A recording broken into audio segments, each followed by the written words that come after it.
Elhamdülillahi Rabbil alemin. Ve sallallahu aleyhi ve sellem ala khayri halqi Muhammed ve ala alihi ve sahbihi ecmain. İnşallah Tevhid kitabına sabak dolantabız. Bugünkü bölüm avtor aytıp jatat Babu ma jaa fit tatayyur. Tatayyur jönünde kelgen bölüm dedi. Tatayyur, at-tayr dep negezi arab tilinde kuş aytат. Kuş, çımçık dep oşo tayr dep koyat. Эми татайюр деген бул ошо куштар менен, куштардын түрлөрү менен жанагындай ырым-жырым палачу деп коет го. Ошондой мисалы үчүн бир чымчыктын үнүн уккан болсо, бир куштун бир түрүнүн үнүн уккан болсо, бул жамандык алып келет. Же болбосо кушту учуруп, үркүтүп оң жака учкан болсо жакшылык болот, сол жака учса жамандык болот деген сыяктуу ошол нерсе жөнүндө. Эми татайюр деген бул алымдар айтышат, ошо кушка гана тиешелүү эмес, бардык нерселер менен, кандай гана нерсе менен азыр бул бөлүмгө келет хадистер. Пал ачып, ошондой төлгө ачып, ырым-жырымга байлай турган болсо, ушунун өкүмүн алат. Мисалы үчүн, убакыттар менен азыркы күндө кээ бир адамдар кээ бир күндөрдү, бул кээ бир сандарды айтат. Ушул санга туш келип калса жакшы эмес, же ушул сан ийгиликтүү сан. Же болбосо кээ бир күндөрдү ушул күндөр жакшы эмес. Кээ бир айларды ушул айлар жакшы эмес, ушул ай жакшы деп ошол сыяктуу. Бул жахилият доорунда илгери пайгамбарыбыз доорунда ушундай нерселер болгон. Мисалы үчүн Ражап айында, Сафар айында үйлөнбөйт, үйлөнгөн болбойт, үйлөнсө жакшы болбойт деген сыяктуу ырым-жырымдарга байланышкан. Ошолордун өкүмдөрү.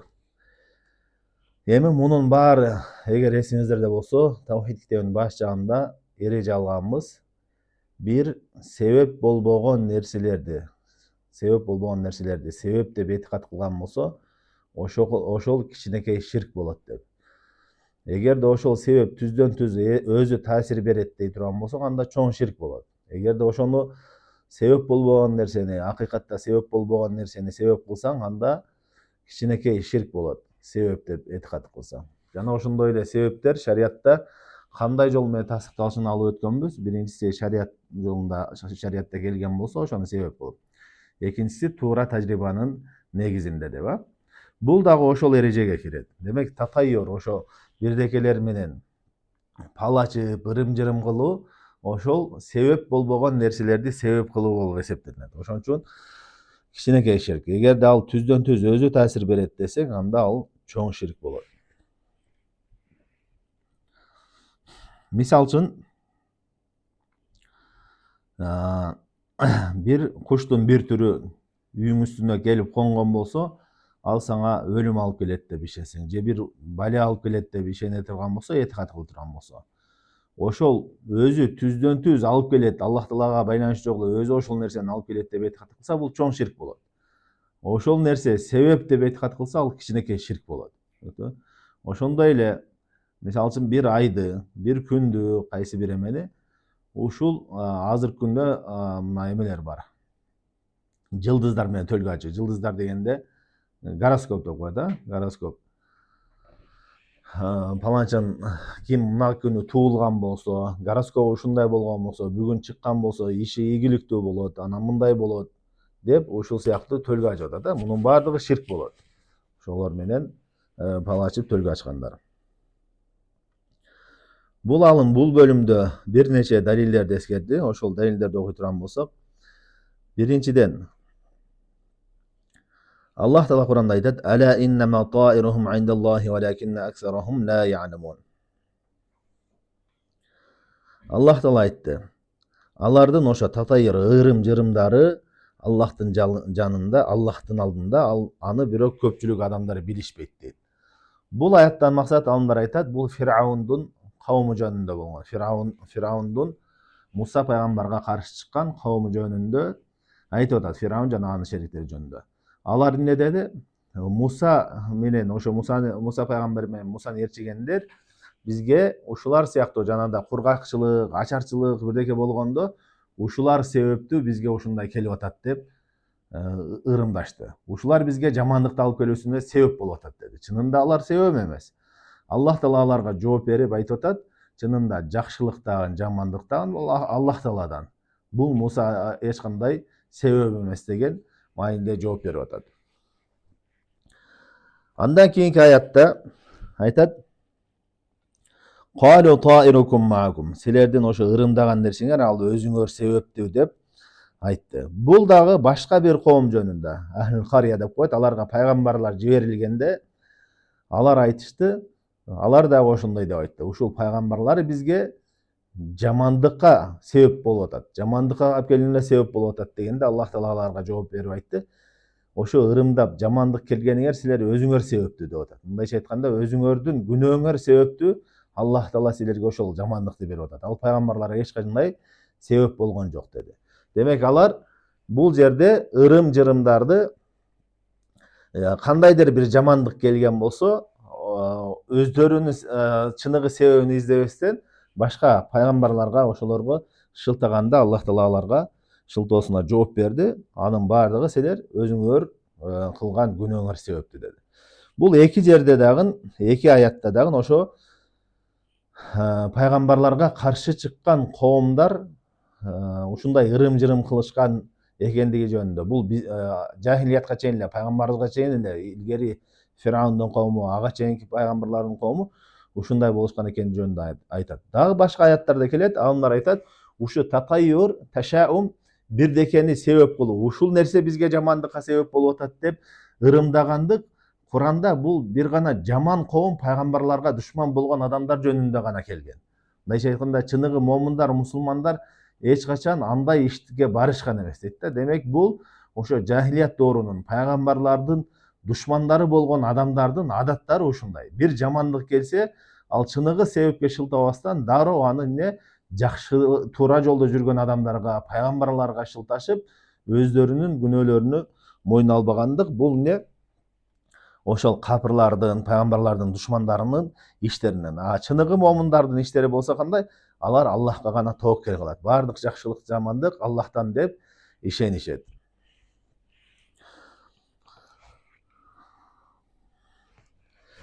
Андан кийинки далил айтат: "Ан Аби Хурайра радhiyallahu anhu anna Rasul sallallahu aleyhi ve sellem قال: لا عدوى ولا طيرة ولا هامة ولا صفر أخرجه زاد مسلم ولا نأوى ولا غول." Abu Hurayra radhiyallahu anh rivayet kılıp atadi. Peygamber sallallahu aleyhi ve sellem aytdı: "La adwa" dedi. La adwa degen bul oru, bir oru jukpayt deydi. Mындайча айтканда o жугуштуу оорулар bir адамдан экинчи адамга өтпөйт деген маанide айтып атат. Ошондой деп айтты. Эми бул хадистин маанисини алымдар айтышат. Негизи оору жугат да. Оору шариятта дагы башка хадистерде келген. Пайгамбарыбыз саллаллаху алейхи ва саллям айтат: "Ошол жугуштуу оорудан арыстандан кандай качкан болсоң, ошондой качкын" деген. Башка бир хадисте келет: "Ошол оорукчан төбө болгон болсо, жугуштуу оорукчан төбө болгон болсо, аны башка оорубаган төрөлөргө кошпогула" деген да. Башка бир хадисте келет. Пайгамбар саллаллаху алейхи ва саллям айтат: "Ошол бир жанагындай жугуштуу чума оору сыяктуу оору болгон жерде ал жердеги адамдар сыртка чыкпасын, ал жерге башкалар кирбесин" деген да. Мунун баардыгы шариятта оору жугат экендигини тастыктайт. Оору жугат экен. Жана оору жугат экендигине бул тажриба, жашоодо болуп аткан нерсенин баары далил болот. Аны оору жукпайт экен, жугуштууну четке кагуу бул туура эмес. Бул хадистин мааниси кандай дегенде, Пайгамбар саллаллаху алейхи ва саллям бул Сахих Муслимде келип атат. Пайгамбарыбыз айтып атат. Бухариде да, Муслимде келип атат. Пайгамбарыбыз айтып атат: "Ла адва", оору жукпайт деди да. Бул хадистин мааниси кандай десе, алымдар айтышат.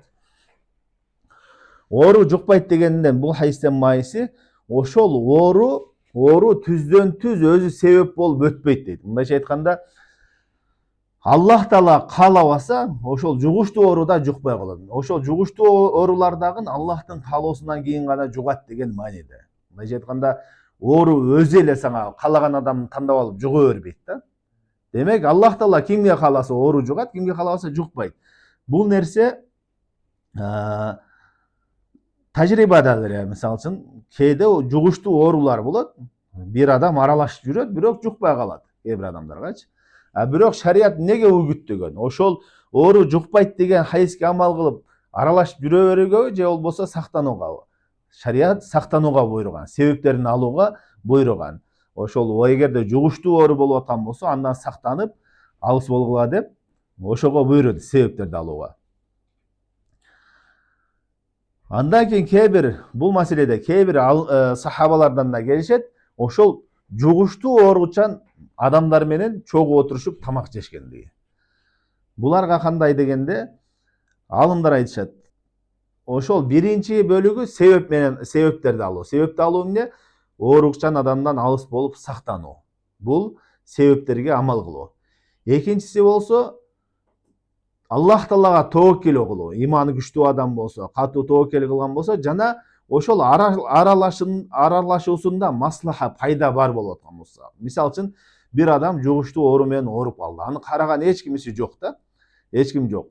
Бир адам айласыз ошого аралашып карап аткан болсо, ошону карашым керек деп карап аткан болсо, мейли деп Аллах Таалага тоокел кылып, Аллах кааласа жукпайт деп тоокел кылып кылса, ал дагы уруксат берилет дейт да.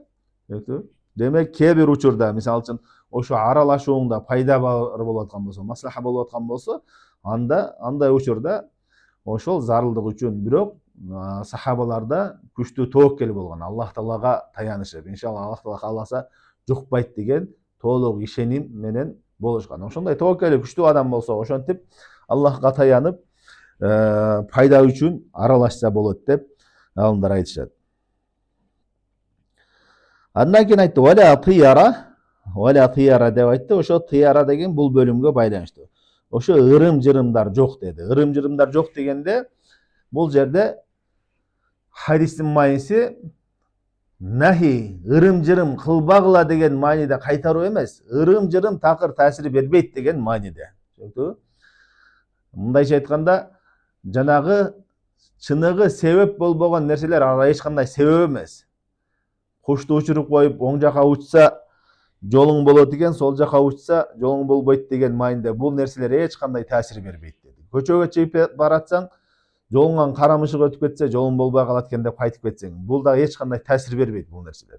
Булардын баары ширк. Бул нахи эмес, кайтаруу эмес, ошону жок, бул нерсе такыр таасир бербейт деген мааниде айтылып атат деп айтышат алар. Андан кийин айтты, валя хамата валя сафар. Хама дешип, алымдарда эки мааниде тафсирлешет. Бул дагы бир оорунун түрлөрүнөн дейт да. Оорунун түрлөрүнөн ошол оору жукпайт деген жанагы мааниде. Ла адуа деп биринчи айтпадыкпы? Ошонун эле бир түрү деген. Башка бир алымдар тафсирлешет. Хама деген бул бир куштун бир түрү дейт. Ошону менен жахилият доорунда палачышып, төлгө ачышып, ал дагы эмне жараксыз деп баяндады. Валя сафар деди. Сафар деген ошол алымдар айтышат, сафар айын айтышат. Сафар айында алар эмне жахилият доорунда ушул айда ошол ай менен палачышса жакшылык болот же жамандык болот деген. Бул хадисте келди, ал ай эч кандай силерге ошол күндөр эч кандай таасир бербейт. Ал күндөр жакшылык жамандык бардыгы Аллахтын колунда деген мааниде айтты. Валя науа, андан кийин жылдыздар менен төлгө ачууну кайтарды. Андан кийин валя гаул деген жанагындай бизде бөжө келе атат деген сыяктуу коркутат го. Ошол сыяктуу нерселер шайтандын бир түрү менен. Мунун бардыгы таасир бербеген, туура эмес, ширк болгон нерселер. Кийинки хадисте айтат. Валаху ма'ана Анас радhiyallahu anhu qala Rasulullah sallallahu aleyhi ve sellem la adwa wa la tira wa yu'jibuna al-fa'l. Qalu wa ma al-fa'l? Qala al-kalimatu at-tayyiba. Бул хадисте да ошол эле маанини тасыктап, жана оору жукпайт, жана ошондой эле тыяра, куштар менен палачуу болбойт деп айтты дагы.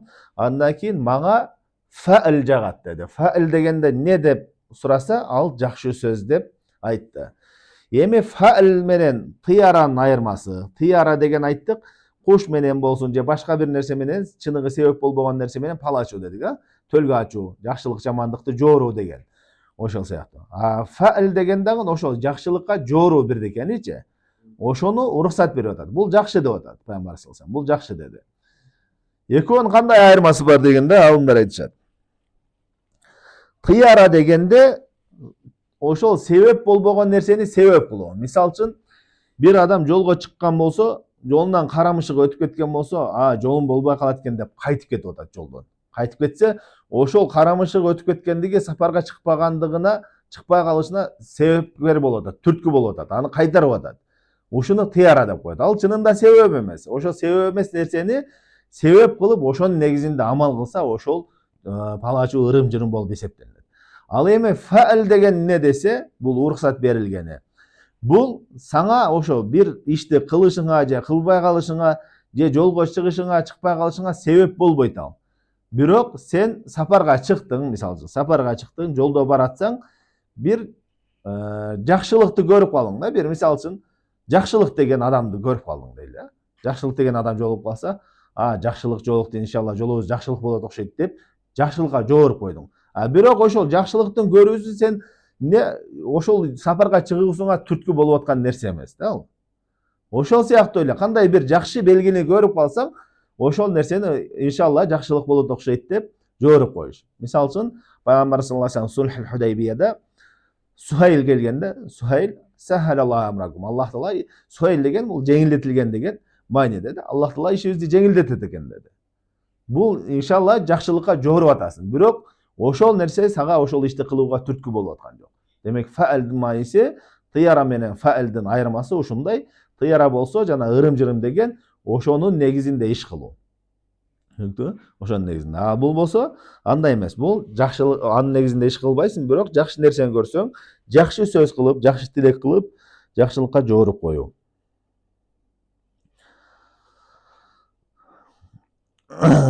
كيكي حديث أيتد ولي أبي داود بسند صحيح عن عقبة بن عامر رضي الله عنه قال ذكرت الطيرة عند رسول الله صلى الله عليه وسلم. عقبة بن عامر деген صحابة رواية кылып Абу Давудта келет. Пайгамбары саллаллаху алейхи вассаламдын жанында тыяраны эскерди. Ошол ырым-жырымды, куштар менен ырым-жырым кылууду эскерилди дейт. Ошондо Пайгамбар саллаллаху алейхи вассалам айтты: "Фaqala ahsanuha al-fa'l." Мунун эң жакшысы эмне? Фаал деди. Жана фаал деген жанагына түшүндүрдүк. Бирдекени жакшылыкка жооруп коюу деди. Wala taruddu musliman. Ал эмне? Мусулман адамды бир иштен кайтарбайт дейт. Тыяра деген кайтарбаш керек. Мындайча айтканда, мусулман адам ошонун негизинде жолго чыгып же чыкпай калып, же бир ишти кылуу же кылбай калуу деген болбойт деди. فإذا رأى أحدكم ما يكره فليقل. Эгерде силердин бирөөңөр өзүнө жакпаган бир жаман нерсени көргөн болсо, ушундай деп айтсын: Аллахумма ла яти бил хасанати илля ант. О Аллахым, жакшылыктарды сенден башка эч ким алып келе албайт. Ва ла ядфа сайяти илля ант. Жамандыктарды сенден башка эч ким кетире албайт.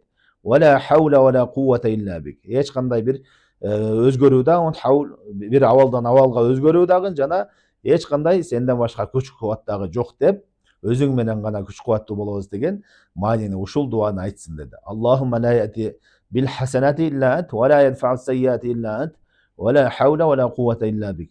Эгерде бул качан, эгерде жанагы ырым-жырым, адамдар ырым-жырым кылып жүргөн нерселерди көргөн болсо, жолго чыксаң бир жамандык көрүп калдың, ушундай нерселерди көргөн болсо, жүрөгүңө бир коркунуч же бирдеке келип, ошо ырым-жырымга байланып нерсе келип аткан болсо эмне? Ушул дуаны окуп койсун, анын негизинде мусулман адам ишинен кайтып кетпесин деди да, жолунан кайтып кетпесин дейт. Бул дуа дагы сүннөттө келген, бул эмне? Башка Абдуллах ибн Амр ибн-ас деген сахабадан да келет. Аллахумма ла хайра илля хайрик ва ла тайра илля тайрик. Аллахым, жакшылык сенин гана жакшылыгың, жана ырым-жырымдагы бардыгы сенден гана болот. Ва ла рабба гайрик ва ла хаула ва ла куввата илля билlah. Сенден башка раб жок, жана сенден башка абалдарды өзгөртүүчү, жана сен менен гана күчтүү болобуз деген бул сахабалардан ушул дуа келет. Эгерде ошондой көчөгө чыксаңыз, карамышык келип калды, бир жамандык көрүп калдыңыз, ушул сыяктуу адамдар ырым-жырым кылып жүргөн жамандыкты көрүп калсаң, ушуну айтып коюп кете бер дейт. Ал эч кандай ошол нерсе менен жүрөгүң байланып, жолдон кайтып кетпегин дегендей маанинде айтып атат. Эми Али ибн Масуд марфуан, Абдуллах ибн Масудтан келет дейт. Ал айтты, Пайгамбар саллаллаху алейхи вассалам айтты: "Ат-тыярату ширк, ат-тыярату ширк." Ошол төлгө ачуу, куштар менен эме кылуу, ырым-жырым кылуу бул ширк деди. Эки жолу кайталап айтты: "Ва ма минна илля валакинналлаха юзхибуху бит-таваккул." Биздин ар бирибизде ошондой бир коркунучтар келет деп атат. Ырым-жырымдарга байланган нерсе келет дейт. Бирок эмне? Аллах Таала ошону Аллахка тобокел кылуу менен кетирет деди. Бул Абу Давудда, Тирмизиде келет. Жана мунун акыркы сөзү. Биздин ар бирибизге ушундай коркунуч келет. Бул таваккул менен кетет, Аллахка тобокел кылуу менен кетет деген бул пайгамбарыбыздын сөзүнөн эмес, Абдуллах ибн Масуддун сөзүнөн деп айтып атат. Бул жерде маселе алымдар айтышат. Бул хадисте айтып атпайбы? Биздин ар бирибиздин жүрөгүбүзгө келет дейт. Мусулман адамдын деле ошол ырым-жырымдарга ишенбеген адамга деле кээде шайтан ушундай коркунуч салып коюшу мүмкүн. Жүрөгүңө бирдеке шек күмөн салып коюшу мүмкүн. Кетип атсаң, бир жамандыкты көргөн болсоң, кой ушул жамандык болуп атат, кайтып эле кетейинчи, мындай эле кылып коеюнчу деп жүрөгүңө ушундай коркунучтарды салат дейт да. Демек, адам баласын ошо ырым-жырымга болгон ишеним салып атат. Ошодон коркунуч салып атат.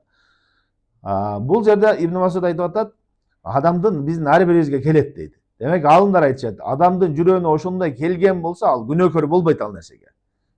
Эгерде шайтан ошентип жүрөгүңө ой салды, коркунуч келди, ошол нерсеге качан күнөөкөр болосуң? Ошонун негизинде амал кылган болсоң.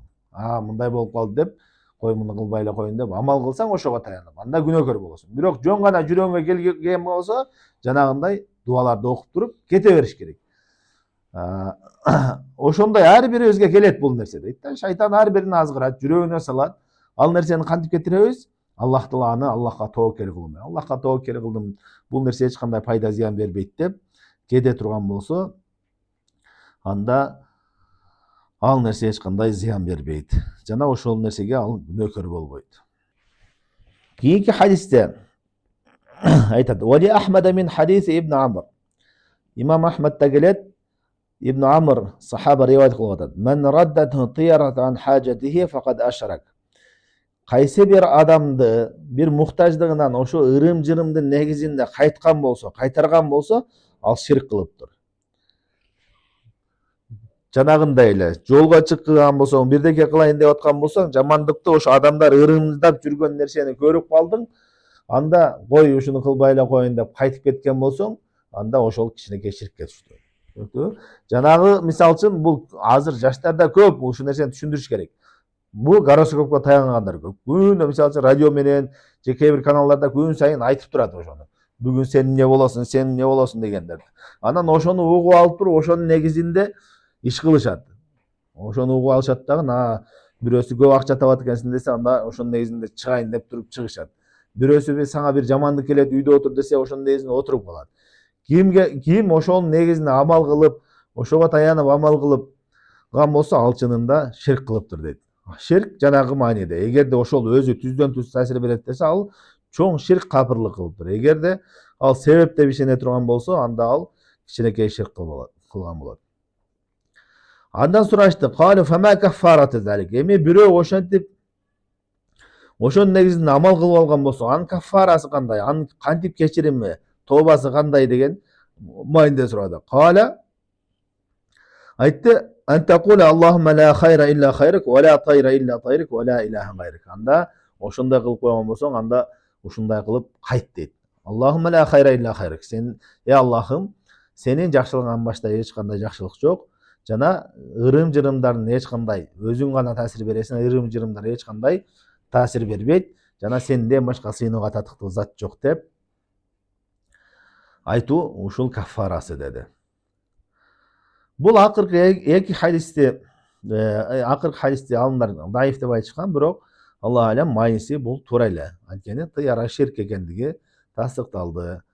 Андан кийинки хадис айтат: "Валаху мин хадис al-Fadl ibn Abbas radhiyallahu anhuma innama at-tiyaratu ma amdaka wa raddak." Fadl ibn Abbas'tan келет, айтат, тыяра эмне десе, бул сени бир жолго чыгарган болсо, же болбосо сени бир жолдон кайтарган болсо, ушул тыяра. Тыяра деп ошол деди. Демек, адамга таасир берген нерсе, бир ишке кылуусуна түрткү болгон нерсе, ошолордун баардыгы ырым-жырым тыярага кирет. Бул башында айтып өткөндөй эле, бир эле кушка байланыштуу эмес, куштун түрүнө байланыштуу эмес, кандай бир нерсе менен чыныгы себеп болбогон нерселерди себеп кылып, бир иш кылайын деп аткан болсо, ошондой нерселер, мисал үчүн, жөнөкөй эле мисал, тыйынды алып алат, тыйынды алып туруп, ыргытып туруп, буягы менен түшө турган болсо мындай кылам, мындай түшө турган болсо мындай кылам деп. Бул да ырым-жырым. Ал эч кандай пайда зыян бербейт, эч кандай таасир бербейт. Ушуга окшогон нерсе бул биз эреже катары ала турган болсок, баардык чыныгы түздөн түз себеп болбогон нерселердин баардыгын салыштыра беребиз ошого. Адамдардын арасында бул азыркы күндө да өтө көп да, ушундай ырым-жырымга байлангандар өтө көп. Эгерде мындай болуп калса, ушундай болот экен, тигиндей болсо мындай болот экен. Мисалы үчүн дагы башка ырым-жырымдардан кыргыздарда көп да, босого отуруп калсаң, босого отурба, катының жүксүз келет дейт. Дагы бирдеке кылсаң мындай болот деп. Бүт баардыгы ушулар ырым-жырымга кирет. Чыныгы себеп болбогон иштерди себеп кылуу. Эми бул жерде бир хадис бар. Пайгамбарыбыз саллаллаху алейхи вассалам жамандык тыяра деген ошо жамандык ушундай ырым-жырымдардан келбейт. Жакшылык да жамандык да ырым-жырымдан келбейт. Аллах Тааладан келет деди. Бирок башка бир хадисте, сахих хадисте келет, Бухари Муслимде келет. Жабир радыйаллаху анху риваят кылат. Пайгамбар саллаллаху алейхи вассалам айтты: "Аш-шуму фи саласи, фил мар'ати вад-даби вад-дар." Жамандык 3 нерседе деди да. Жамандык 3 нерседе деди. Аялда, жана турак жайда, үйдө, жана унаада деди. Бул кантип бириктиребиз, ушул хадистерди кантип бириктиребиз? Пайгамбар саллаллаху алейхи вассалам жана ырым-жырым кылууну, бирдеке менен ырым-жырым кылууну кайтарып атат. Анан бул нерселерди тастыктап атат, жамандык бар депчи. Кандайча дегенде, ушул мисалы үчүн жамандык кандай дегенде, ушул аялда, үйдө, унаада да. Бир унааны айдап жүрсөң, жакшылык болбой, жаман нерсеге учурап аткан болсоң, ушул унам жакшылыгы жок окшойт, сатып берейин деп туруп сатып бердиң да. Сен жамандыкты ошого тандык кылып атасың. Же болбосо бир аял менен жашап эле эч бир жашооң оңолбой, бактылуу болбой эме болуп атсаң, ушул аялымда бир жакшылыгы жок окшойт деп ажырашып кеткен болсоң. Негизи жакшылык, жамандык Аллах Тааланын колунда. Жанагындай ырым-жырымдарга байланбаш керек деп айтып атабыз. Кандай ушул үчөөнө жамандык бар деп айтып атат дегенде, алымдар айтышат. Бул үчөө чыныгы себеп боло турган нерсе адамдын жашоосунда. Чыныгы себеп боло турган нерселерден. Мисалы үчүн аял киши, биринчиси аялды атат. Аялы жаман болсо, кулк мүнөзү жаман болсо, ал адамга эч качан бактылуулук бербейт. Мисалы үчүн салатат лисан. Тили узун боло турган болсо, тили зар боло турган болсо, күнүңдө эле лабактап сүйлөп, мээңди жеп, зар боло турган болсо, ал адамга эч качан тынчтык бербейт. Бул түздөн түз себеп болуп атат. Ошондой эле кулк мүнөзү жаман, бузуку, намысыңы түшүрүп атат, уят кылып атат, жаман кылып аткан болсо, тууган уруң алдында намысыңа тийип атат, андай кыла бере турган болсо, ал эмне адамга жакшылык келбейт, ал бактылуулук бербейт. Ошол себептен Пайгамбарыбыз айтып атат, бул түздөн түз себеп болгон үчүн ошон үчүн жамандыгы бар дейт. Ошол сыяктуу эле үй жашаган жериң, анткени адамдын эң көп тура турган жери ошо. Үйүңдө ар дайым эле кээ бир үйлөрдө ошондой болуп калат да. Бир жыргабайсың да, же суук боло берет, же бир ысык боло берет, бир рахат албайсың ал жерден. Ал дагы эмне? Адамга ар дайым турак жайы болгон үчүн ал түздөн түз себеп болот жамандыгы. Ошол үчүн бул үйдө бир жыргабадым деп, жакшылыгы жок экен деп кетсе болот ал нерседен. Түшүнүктүүбү? Эгерде түздөн түз себеп болуп аткан болсо. Ошол сыяктуу эле уна илгерки эми төө ат эшек болгон, азыркы күндө машина ушул сыяктуу нерселер. Ошол нерседе, мисалы үчүн кээ бир машиналар бар да, алсаң такыр оңбойт да, оңдосоң да оңолбойт, бузуле берет, жолдо кала бересиң, ошондой да. Бүт оңдотуп чыксаң эле бузуле берет, ушул сыяктуу. Ал эмне бир жакшылыгы жок экен, бир жамандыгы эле келип атат ушудан деп аны сатып берсе болот. Анан алымдар айтышат, бул нерсе ушул 3 нерсеге гана тиешелүү эмес дейт да. Үйгө, аялга, унага гана тиешелүү эмес. Бул жалпы эле, жалпы адамга түздөн түз себеп боло турган нерселер болгон болсо, баарында ошондой жамандыкка жорса болот. Кайсы нерселерде түздөн түз себеп болуш керек, жана мулазама деп коет. Адам менен көп байланышта боло турган нерселер. Бир нерсе менен, мисалы үчүн үйүңдө көп жүрөсүң, жана ошондой эле аялың менен көп болосуң бирге, унаң менен көп болосуң. Ошондой эле кошуна, мисалы үчүн. Кээ бир кошуналар бар да, тынчтык бербейт да, жакшы жашоо бербейт постоянно. Ошол сыяктуу адамга кайсы нерсе түздөн түз зыян берип аткан болсо жана кайсы нерсе менен көп байланышта боло турган болсо ошол нерселерде бул жамандык жакшылыгы жок деп жамандыкка жоруп кеткен болот. Анткени ал нерселер чыныгы себептер. Бул жанагы вахми себеп эмес. Мындайча айтканда себеп болбогон нерсени себеп кылып аткан жериң жок да. Чындап эле себеп болуп аткан нерселерди себеп кылып атасың. Бул дагы суроо берип атат, бул жакта аларга айтып коеюн. Эгерде ошону Куран менен кылсачы, бирөө мисалы үчүн бир иш кылайын деп атат, анан кийин Куранды ачат экен. Куранды ачкандан кийин бир аятка колун коет, ошол аятты окуйт. Ал бейиш жөнүндө болсо жакшылык болот экен дейт. Тозок жөнүндө болсо демек жамандык болот экен, бул ишти кылбашым керек дейт да. Бул дагы ошо ырым-жырымга кирет. Куран менен кылса дагы ал ырым-жырымга кирет. Андай нерсе жок шариатта, бидат ал. Жок нерсе. Түшүнүктүбү? Куран менен кылабы, башка менен кылабы, ал алымдар эскеришкен, болбойт ал нерселер. Мисалы үчүн досуң менен постоянно жүргөн болсоң, жолу сага ушул досуңдан жакшылык келбейт сага. Жамандыкка тартат. Бүт иштериң болбогон. Ал түздөн түз таасир бере турган. Мисалы, дос эң таасир бере турган нерсе да жанында жүргөн. Ушул сени жамандыкка тартып атат. Иштериң болбогон ушул себептүү деп айта турган болсо, ал чыныгы себептерден. Ал болот. Бул көз ачыкка барган болсо, көз ачык жөнүндө. Көз ачыкка жок, ишенбей эле жөн эле сураган болсо. Бул гороскоп деле ошол көз ачыктар сыяктуу да, төлгөчү, кандай гана төлгөчү болот. Сөзсүз түрдө жана ош базарда отурган көз ачыкка эмес, сага төлгө бирдекени айтып бере тургандын баары көз ачыкка кирет да. Жок, психологдордо ар кандай кээ бир түрлөрү кирет, психологиянын ичинде кээ бир нерселери бар. Ошондой гайып нерселерди айтып эмесе кирет. Кээ бир нерселер чыныгы себептерге таянып айтат да, психолог. Мисалы үчүн көпчүлүк нерселерин шарияттан эле алышат, бирок эмне башкача услуп менен айтышып эметишет да. Мисалы үчүн психологияда адам жанагындай депрессия андай мындай кирип кетип эме болсо айтышат. Сен өзүңдүн жакшылыктарыңды эстешиң керек. Мен мындаймын. Не адам өзүнү чөктүрбөй турган чын эле түрткү боло турган нерселерди эскерет. Ал нерселер ал ширк эмес, бакчылыкка кирбейт да. Анын ичинде ошо бакчылыгы бар, бакчылык эместери, төлгөчүлөр бар, ар кандай да. Ошон үчүн психологиянын баарын жалпысын айткан болбойт.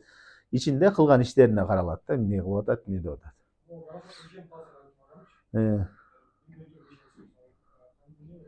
Ал эгерде билгенден кийин тооба кылыш керек. Тооба кылса, иншалла Аллах баарын кечирет.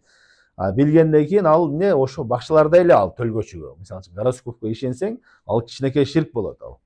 Жана ошондой эле негизи кахин деп алымдар айтышат. Кахин деген ал-арраф вал кахин деп ар түрдүү жөн айтышат. Арраф бир гайып нерселерди, келечектен айтып берет. Кахин деген жоголгон нерселерди айтып берет депчи. Бирок алымдар айтышат, ушул көз ачык дейсинби, бакшы дейсинби, төлгөчү дейсинби, баары тең бир эле нерсе. Бирок эмне алардын кылган жолдору ар түрдүү. Бирөөсү карта менен фал ачат, төлгө ачат. Бирөөсү жылдыздар менен, бирөөсү дагы бирдеке менен. Демек алардын баары кылган иши эмне? Гайып нерселерди, уруксат берилбеген нерселерди кылат. Кылган жолу ар түрдүү да. Ошол сыяктуу эле гороскоп менен ача турган болсо да ошолорго кирет, Аллах алам. Ал себеп болот ал. Мисалы үчүн айтышат, жиндин кирүүнүн себептеринен адамга катуу чочуган учурда, катуу корккон учурда кирет дейт. Катуу баягы сүйүнгөндө өзүн баягы акылдан жогото тургандай эме болот го. Ошол учурларда кирет дейт. Жинге зыян берген учурларда мусулман адамды коркуткан андай чочуткан болбойт да негизи. Мисалы үчүн пайгамбар саллаллаху алейхи вассалам хадисте айтат: "Мен ашара иля ахихи би хадидин тал'анаху al-malaika hatta tada." Кимде ким кайсы бир мусулман бир тууганына бир темир менен мындай курал такаган сыяктуу да, бычак, хадида деген ошо куралдар да, бычак, кылыч эмне болсун көтөргөн болсо, жөн эле ойноп деле.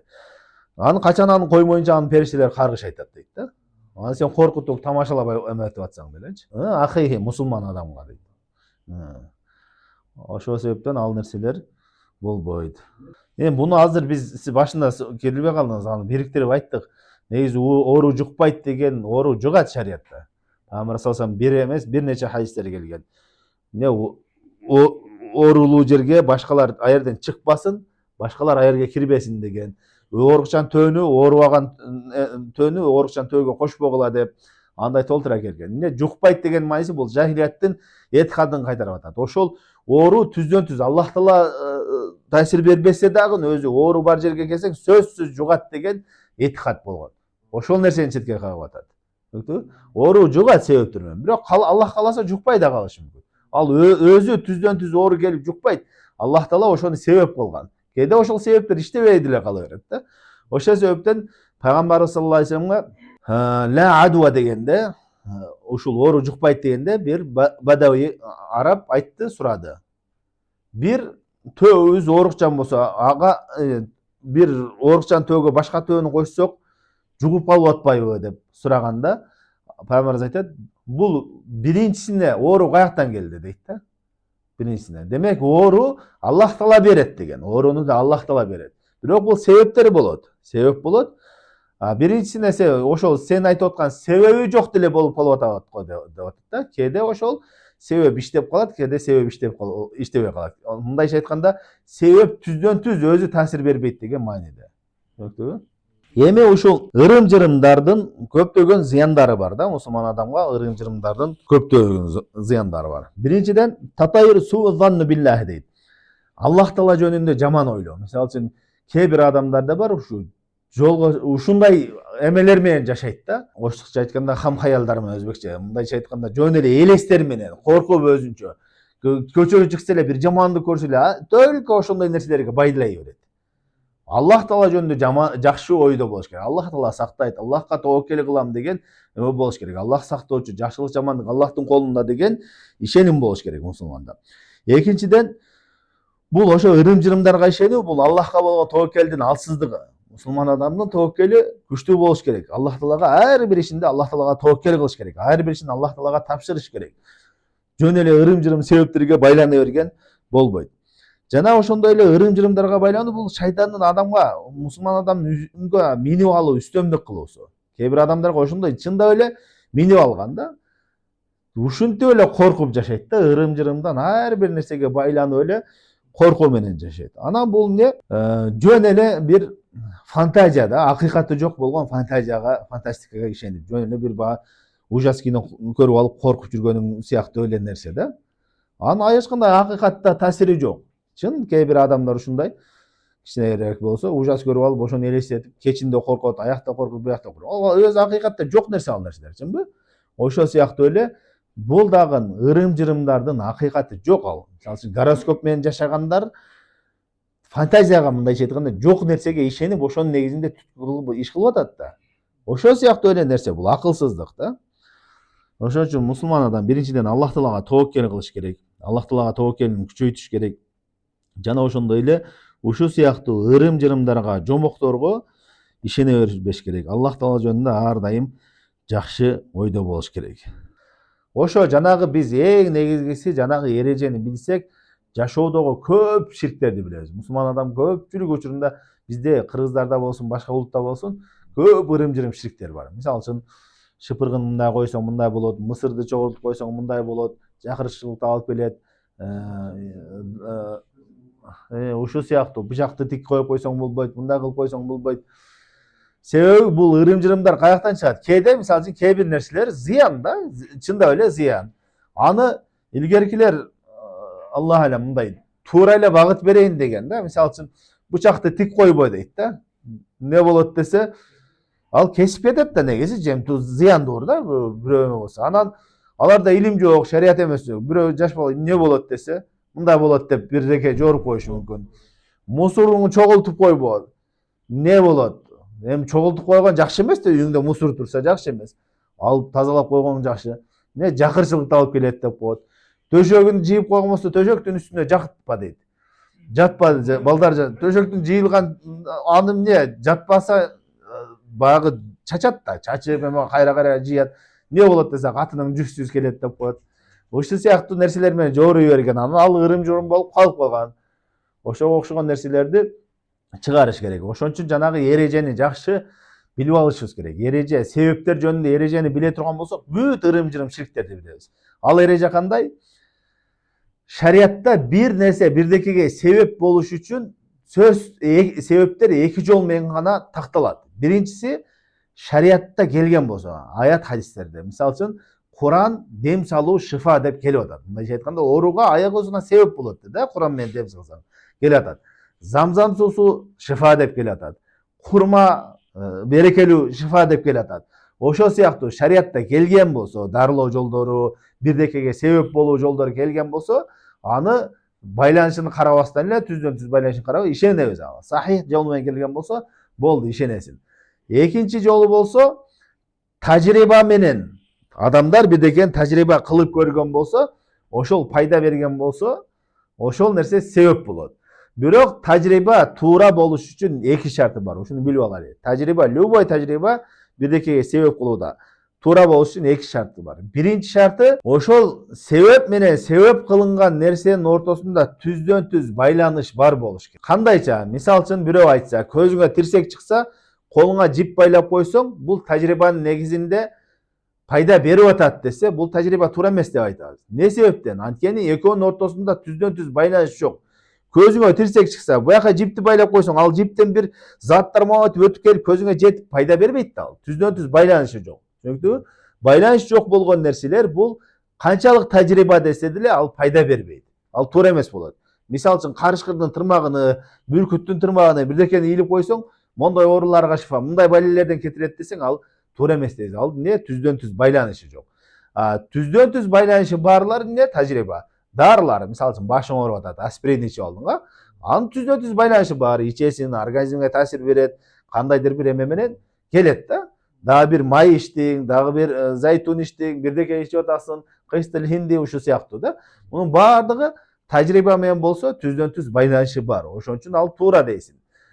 Медицинанын көп тармагы тажрыйба. Медицина бүт тажрыйба менен болот. Алардын баардыгы эгерде түздөн түз байланыш болсо, аны пайда берет деп кабыл кылабыз. Экинчи шарты, тажрыйбанын туура болушу үчүн биринчи түздөн түз себеп менен себеп кылынган нерсе пайда байланыш болуш керек дедик. Экинчи шарты болсо, ошол байланыш ачык айкын көрүнүктүү болуш керек. Ал бардык адамдарга көрүнүктүү болбосо дагы, ошол кесиптин профессия ээлери болсо, ошолор ачыктап баяндап бере алыш керек да, түшүнүктүү болуш керек. Мындайча айтканда түшүнүктүү нерсе болуш керек. Мисал үчүн бирөө айтса, биякта турган адамды мен монтип эле тийбей эле кулатып коем десе. Бул бир экөөнү кулатып, мына мен тажрыйба менен кылып атам десе, ал туура эмес тажрыйба дейбиз. Биринчиден, түздөн түз байланыш жок. Биз байланыш жок десек, ал байланыш бар. Бирок муну мен билем десе, ошону түшүндүрүп бер. Кандай байланыш деп түшүндүрүп бере албайт да ал. Түшүнүктүбү? Ошон үчүн түшүндүрүп бере албаган нерселер болсо, түшүнүксүз байланыштар болсо, алар сыйкырдын бир түрлөрү болот, жин шайтандардын. Мисал үчүн, азыр мына кондиционерди пульт менен башкарып атабыз. Түздөн түз байланыш барбы, жокпу? Байланыш бар. Бирок ошол байланыш баарыбызга көрүнүктүүбү? Жок. Ошону жасаган адамдарга белгилүү. Ал жерде эмне, кандайдыр бир эмелер бар, түшүнүктүүбү? Байланыш түшүндүрүп бере алат да аларга эме кылсаң. Демек, бул ширк болбойт. Эгерде ошондой түшүндүрүп бере албай турган себептер болуп атса, анда ал ширк болот. Ушул эреже менен эле баарыны салабыз. Бүт ырым-жырымдын баардыгын ушул эрежеге салсаң, өзү билинет. Көчөдө баратасың, жолуң болбой калат, мышык өтүп кетсе деди. Мышык менен сенин эч кандай байланышың жок ал жерде. Эч кандай байланыш жок. Демек, ал себеп эмес. Бул кичинекей ширк. Мисал үчүн, балалуу болбой жаткандар. Сулайман тоого барды, сыйгалак ташка сыйгаланса балалуу болуп калат деди. Ал жерде бир байланыш барбы? Жок, эч кандай байланыш жок. Ал таштансаңа бир заттар өтүп, эмеңди күчөйтүп, урууң пайда кылып койгон жок да ал. Жынбы? Демек, ал байланышы жок. Ошондой ар бир ырым-жырымдарды ушул эрежеге салсак, түшүнөбүз. Саллаллаху алейхи ва салlam ala khayri khalqi Muhammad wa ala alihi wa sahbihi ajma'in. Assalamu alaikum wa rahmatullahi wa barakatuh.